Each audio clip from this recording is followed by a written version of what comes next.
សូមនាងប្រណីកុំភ័យកុំផិតចិន្តាអាណិតមកដល់រូបខ្ញុំចេញមកមានស្ងួនពងពួនសំងំគ្រាន់បានរូបខ្ញុំសូមទោសនាងផងអោរូបសំផងស្រស់លើសស្រីសួរមិនគួរឡើយសងតែម្ដងធ្វើឲ្យប្រឡាក់វងធាក់ពោផងខ្ញុំសូមជូតសងដោយដៃឯងខ្ញុំសូមលន់តួអង្វរស្រស្រីគួរតែប្រណីស្រដីថ្លាថ្លាញ់កុំឲ្យទ្រូងខ្ញុំក្រៀមក្រំចំបាយ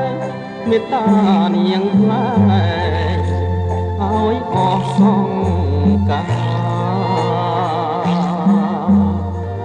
ព្រោះខ្ញុំជាជនដែលមានកំហុសសូមនាងដាំងទោះតាមតែចិន្តាពុះអងរែកទឹកឬកាប់ចំការចងដៃប្រហាក៏ខ្ញុំព្រមដែរ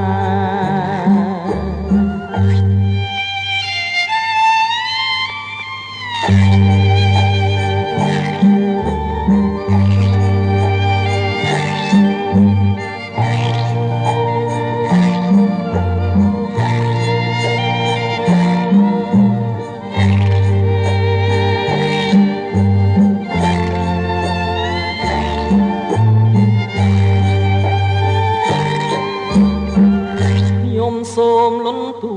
អង្វរស្រងស្រីគួរតែប្រណីស្រដីថ្លាថ្លាកុំឲ្យទ្រូងខ្ញុំក្រៀមក្រំចំបាយមេត្តានាងថ្លៃឲ្យអស់សង្ការព្រោះខ្ញុំជាជនដែលមានកំហុសសូមនាងដាំងទោះតាមតែចិន្តាពុះអងរែកទឹកឬកាប់ចំការចងដៃប្រហាក៏ខ្ញុំព្រម